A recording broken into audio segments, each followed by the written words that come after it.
In the words of the late, great Fred Hampton, power to the people. Power to the people. This message ain't for the weak hearted or the fence sitters. This is for my foundational black American family, the sons and daughters of the soil, the warriors who built this land brick by brick. We got an enemy trying to wipe us off the map. Before we fight them, we got to stop destroying ourselves. And today I'm going to tell you about the 3 B's that would tear down the FBA house if we don't wisen up.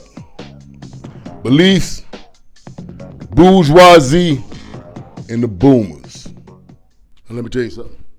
I am a Muslim, but I was raised on the mighty clouds of joy and Shirley Caesar.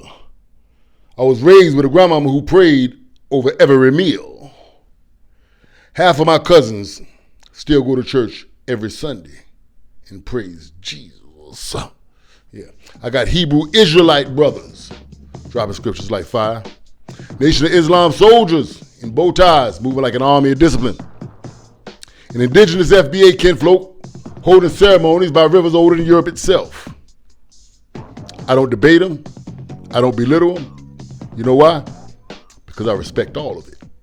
You see, when Massa cracked that whip, he didn't ask for your denomination. When Jim Crow snatched a life, he didn't check your doctrine first. That's why I made a vow. No belief of mine will ever come between me and my tribe's liberation. Religion should be a shield we hold together, not a sword that we point at each other. We FBA, faith is personal, but this fight is tribal. And we can't let beliefs be the wedge that breaks us apart. Now we got to get to the poison that nobody wants to talk about. We got bougie FBA acting like overseers with whip of their own. Africans came over here bragging about their degrees and promotions and how they're climbing corporate ladders and outworking us, and we're the baby mama culture. And our educated, the most elite amongst us, quick to fire back with redlining and Jim Crow and 400 years of chains still holding us down was to cause all that.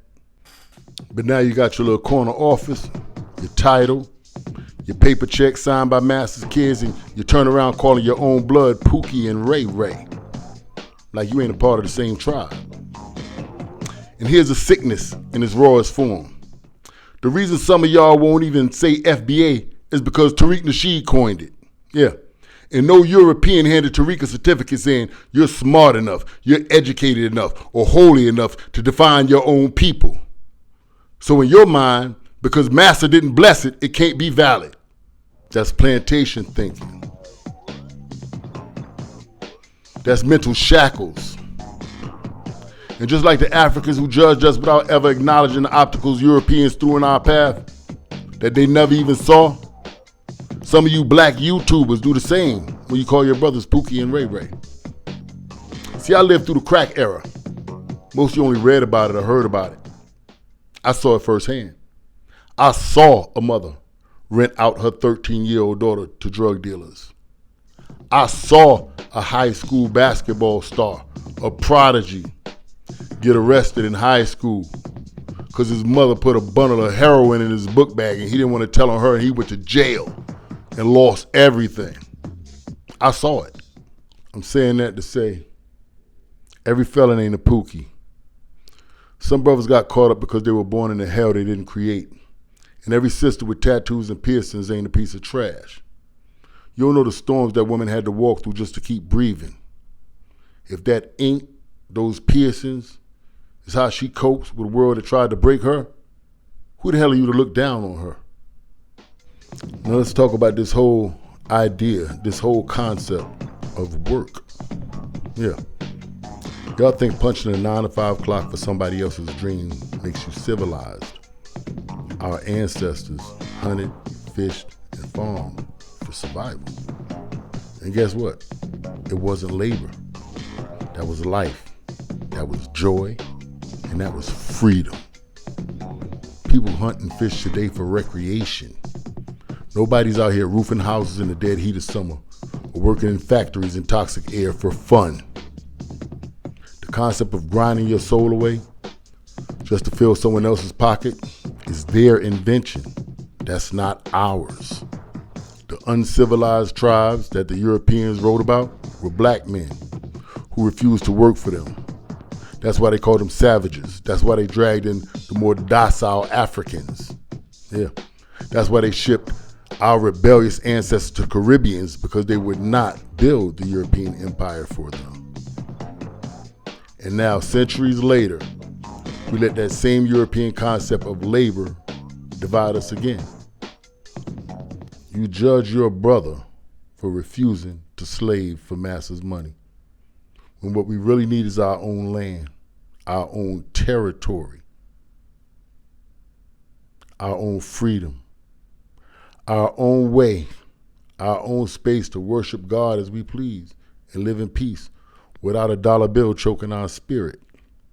That's what we need. If you climbed out the pit, your job ain't to spit on the man still climbing. Your job is to lift him. The bourgeoisie mindset is masses poisoned with a black face, and we're done swallowing. And finally, our elders, our boomers. I'm gonna say this with love, with respect, with gratitude, because we love you. We appreciate your sacrifice. You raised us. You carried the weight of survival through times we can't even imagine. You protected us from wolves in the night. You fought battles that made it possible for us to even speak on this mic today. So this ain't an attack on you. We are not faulting you for being duped by the Europeans. We're blaming the system that lied to you, that manipulated you, and tried to make you forget who you really were. That's why we fight the system today, not you. But here's what we're asking. Don't let pride make you fight against us. If we, your children and grandchildren, are standing up now denouncing Africa and reclaiming this land as our ancestral birthright, please, don't let that dashiki you wore in the 70s and that afro that you rocked while you were screaming, "Viva la Africa," stop you from saying, damn, maybe we were misled. And let's keep it real. My educated elders, they lied to you in school. Your education is tainted by a system designed to keep you obedient, not enlightened. They told you dinosaurs was giant lizards. Now science is saying they have feathers like birds. They told you that Pluto was a planet.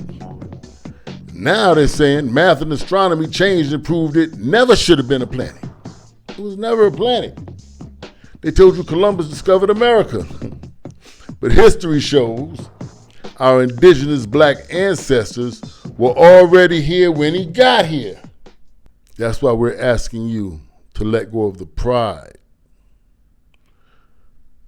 Let go of the pride, man, that you have in an education built on lies. Be open to receiving new information that goes against everything they pumped into you. Because if they lied to you about math, science, and history, why would they ever have told you the truth about us?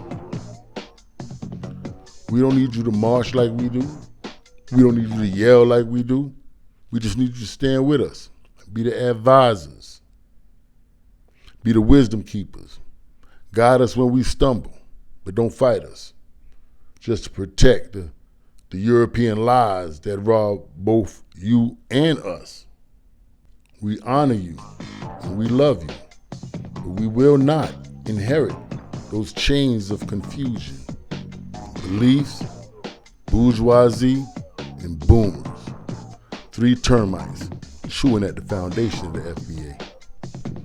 But if we tear out that rot, if we lock arms, regardless of faith, regardless of class, regardless of pride, then no infiltrator, no government, no puppet leader can destroy us.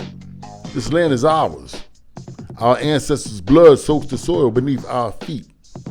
The world is watching to see if we fold or rise like warriors. So let me make it plain. We ain't dividing. We ain't disappearing, and we damn sure ain't letting these 3 Bs tear us apart. Nah, not the tribe that built America. In the words of the late, great Fred Hampton. Power to the people.